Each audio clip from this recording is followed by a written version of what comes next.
ഒരു രോഗഭയം ഇല്ലാത്തൊരു സമൂഹത്തെ എങ്ങനെ വാർത്തെടുക്കാം, നമ്മുടെ ലക്ഷ്യം. അത്തരത്തില് രോഗികൾ ചൂഷണം ചെയ്യപ്പെടാൻ പാടില്ല. ഇങ്ങനെ നമ്മൾ പറഞ്ഞുകൊണ്ട് വീണ്ടും ഒരു രോഗഭയമുള്ള ഒരു സാഹചര്യത്തിലേക്കാണ് പോയിക്കൊണ്ടിരിക്കുന്നത്. ഇതിന് പരിഹാരം എന്താന്നുള്ളിടത്താണ് നമ്മൾ പോകുന്നത്. രോഗഭയം ഉന്മൂലനം ചെയ്യാൻ താങ്കളുടെ കുറുക്ക് വഴി എന്താ? ഒറ്റമൂലി അദ്ദേഹം പറഞ്ഞതാണ് പോയിന്റ്. ഫസൽ ഗഫൂറിന്റെ മകൻ അദ്ദേഹം പറഞ്ഞ ആള് പുതിയ അദ്ദേഹം പറഞ്ഞൊരു പോയിന്റ് ആണ്, മനുഷ്യനിർമ്മിത സാധനമല്ല ഈ ശരീരം. നമ്മൾ ഉണ്ടാക്കുന്ന കാറും മറ്റു വാഹനങ്ങളും ഒക്കെ മനുഷ്യനുണ്ടാക്കുന്നതാ. മനുഷ്യനുണ്ടാക്കുന്ന വിഷയത്തിന്റെ മാനുവലും കാര്യങ്ങളും കൃത്യമായി നിർവചിക്കാൻ മനുഷ്യന് സാധിക്കും. അത് കംപ്ലൈന്റ് വന്നാൽ കൃത്യമായി ഇന്ന പ്രശ്നമാണെന്ന് പറയാനും സാധിക്കും. പക്ഷെ ദൈവ സൃഷ്ടിയായ ഈ ശരീരം അല്ലെങ്കിൽ ഈ പ്രകൃതി, ഇതുമായി ബന്ധപ്പെട്ട വിഷയങ്ങൾ ഓരോ മനുഷ്യനും യുണീക്കാണ്, ഓരോ മനുഷ്യനും വ്യത്യസ്തനാണ്. മരണത്തെ തടയാൻ ലോകത്ത് ഇന്ന് വരെ ഒരു സംവിധാനവും കണ്ടെത്തിയിട്ടില്ല. ഈ ഒരു തിരിച്ചറിവ് അങ്ങനെ പറയുന്നു. എത്ര നാളായിട്ട് അങ്ങനെ പറയാം. ഞാൻ ചോദിക്കട്ടെ, താങ്കളുടെ അക്യൂപങ്ചർ ക്ലച്ച് പിടിച്ചോ കേരളത്തിൽ? അക്യൂപങ്ചർ ചികിത്സകർക്ക് സ്വാഭാവികമായിട്ട് ഇത്രയധികം ഇൻവെസ്റ്റ്മെന്റുകളോ അല്ലെങ്കിൽ ഇത്രയധികം ചെലവുകളോ വരാത്തത് കൊണ്ട് നമ്മളിലേക്ക് ഒരുപാട് ആളുകൾ കുത്തി ഒഴുകി വരണം നമുക്കില്ല. മനുഷ്യ അലോപ്പതിയുടെ നിലപാട് എന്തോ ഇതിനോട്? എന്താണ് അക്യൂപങ്ചറിനോട്?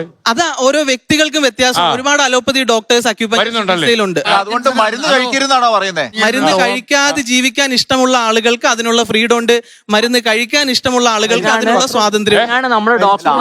താങ്കള് ആൾക്കാരെ തെറ്റിദ്ധരിപ്പിക്കരുത്. എന്താ പറഞ്ഞു?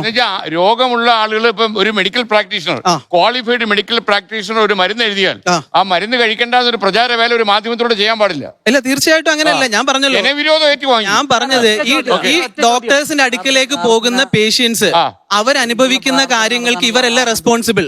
ആ പോകുന്ന പേഷ്യന്റ് ആണ്. എന്തുകൊണ്ട്? ആ വിഷയത്തിലുള്ള അവബോധം അവർക്ക് അങ്ങനെ ഉള്ളത് കൊണ്ട്. അതുകൊണ്ട് പേഷ്യൻസ് എന്ത് ചെയ്യാൻ പാടില്ല, ഇവരുടെ മെക്കിട്ട് കയറാൻ പാടില്ല.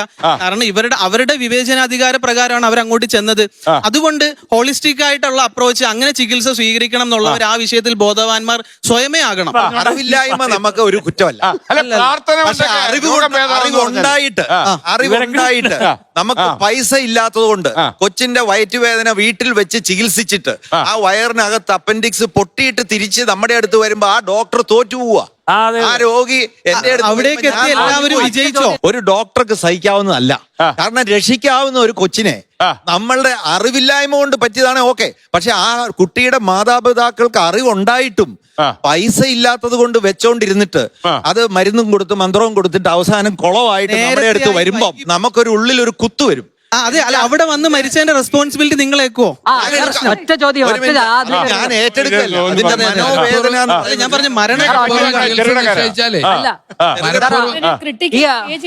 പേഴ്സണൽ അറ്റാച്ച്മെന്റ് എന്ന് പറഞ്ഞൊരു സാധനമാണ്. തീർച്ചയായിട്ടും ആ പേഴ്സണൽ അറ്റാച്ച്മെന്റ് രോഗിയുടെ വീട്ടുകാരോടും ഉള്ളത് ഈ ചെറുകിട ഡോക്ടർമാർക്കാണ് ഏറ്റവും കൂടുതൽ. വൻകിട ഡോക്ടർമാർക്ക്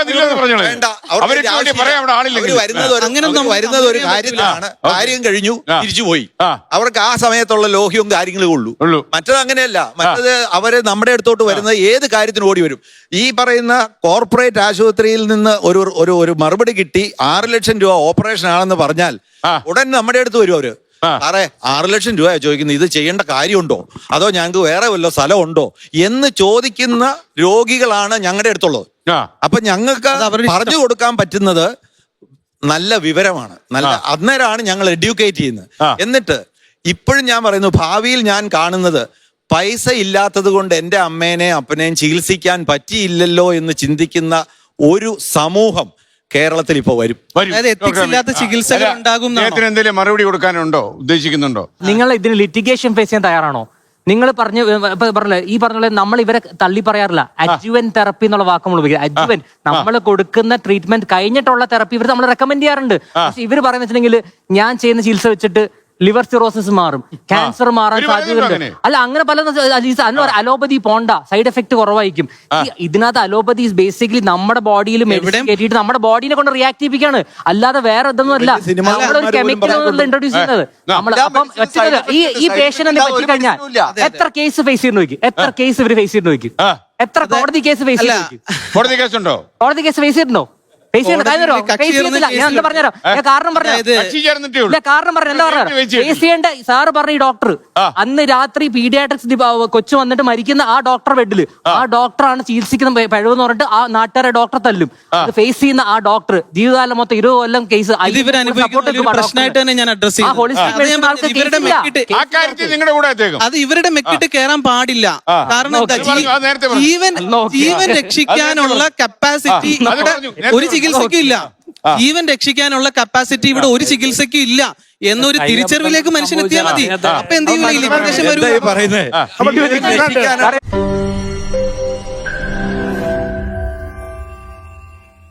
ലോകത്തെവിടെയായാലും ഏത് സമയത്തും 24 വാർത്തകളും ഓഗ്മെന്റഡ് റിയാലിറ്റി പാക്കേജുകളും എക്സ്പ്ലെയിനറുകളും വിശദമായി കാണാൻ ഞങ്ങളുടെ യൂട്യൂബ് ചാനൽ നിങ്ങൾക്ക് സബ്സ്ക്രൈബ് ചെയ്യാം.